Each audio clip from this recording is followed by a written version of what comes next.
Okay, Animal fans, we're back. Now, what I'm going to show you is basically, this is like for preference, the type of buttons you can have, right?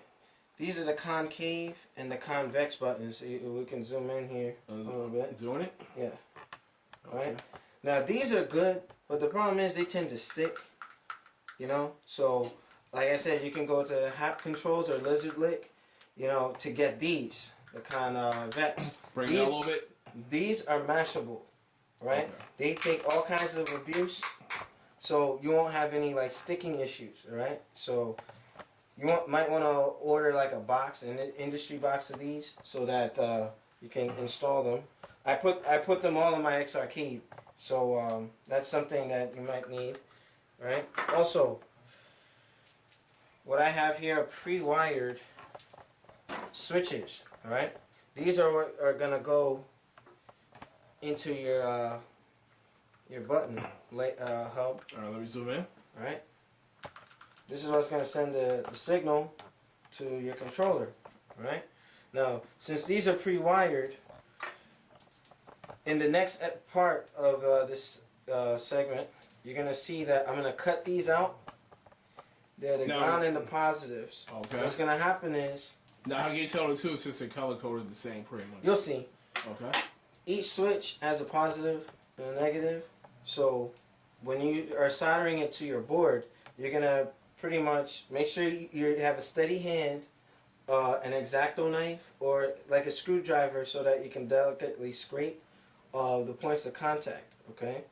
And then, you know, once you got, like, I prefer the pre-wired because it has good distance on it. But if you want to do it independently, that's, you know, that's fine. You can go and get your own stuff, whatever suits you best.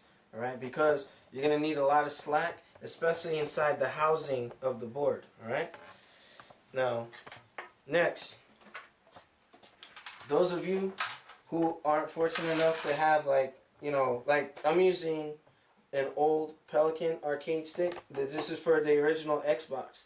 These were some damn good sticks. They were just as good as the stability of the X Arcade, but, you know, Pelican's no longer, you know, making sticks because Mad Catz and Haiori are pretty much running rampant with it.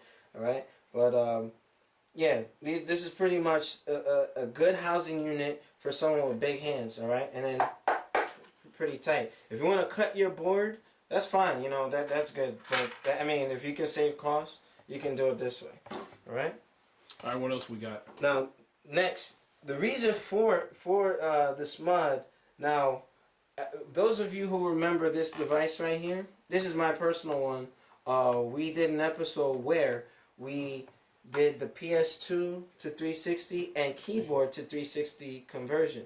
Now, after we finished airing that show, we had about like 1,000 views for it, and it was good stuff, but we ran into some problems. Now, Generation 1 X Arcade sticks generated a half-second delay. That's bad. You know, like a Shinwar would attest to that. So when we were at the East spot, I'm sitting trying to do Blanca's Ultra with the adapter, and I'm like, what the heck? It's not coming out. Too much of a delay. It's good for the PS2 controller because it's a direct... It's direct feed. A direct feed. And the stuff is already pre-programmed, so you don't have any problem with it. Alright, so... yeah, this is why I pretty much took my X Arcade and gutted it. Okay, this is the PC board to the X Arcade, which is no longer of use. They'll probably put it on eBay.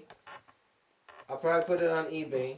So anyone who's interested in the Generation 1 X Arcade PCB, it's yours. We'll probably put it on sale on the website, so you can check that out. All right. Another thing you might want to invest in. All right, the Composition 360 joystick. This thing is really good, but make sure you get a new one. You don't want it loose like this, because I was playing MVC2 with Shinwar, and I was having issues executing. But the ones that are really good, they're tight, okay? And you know, you pretty much can pull your 360s. I was pulling off Gauss Ultra like water with this, you know, flash explosion. So, but you need one of these, and there's two types of sticks you might want to get your hands on, alright? Now, I don't know if you can see the difference, but these are the ones that came with Third Strike machines. Alright, hold the string, I'm zooming in. Alright? Okay. These are the ones that came in with the Third Strike arcade machines. These are good too, but I like that feeling where I can actually wrap around it. Alright? Reason for this, you're gonna, have to stick it in here, house it and whatnot. So yeah, these are the pieces you need. Again, like I said, this is just an introduction as to what I'm going to be doing. I'm actually going to be soldering and so on and so forth. Make sure you get a good amount of soldering, the solder. Make sure you have a very fine tip soldering pin. All right, you can get them from Radio Shack fairly cheap. And with a good amount of diligence, patience, and time, you'll be able to pull off an arcade stick hack. Now, be forewarned, it is not easy, especially for the D-pad, because it's blood, sweat, and tears to get the contacts on correctly, because I thought I almost lost a controller, and I know that other people and from a competitor show was saying it's not an easy thing. All the buttons with the triggers and everything is fine. It's just when you're looking at the points, you'll see it's real tough. But other than that, it can be done. You just have to make sure, you follow the tutorials on YouTube. But I'm actually going to be doing a hands-on, like probably next week. But I'm going to show you a finished product, so hang tight, and we'll be right back. All right?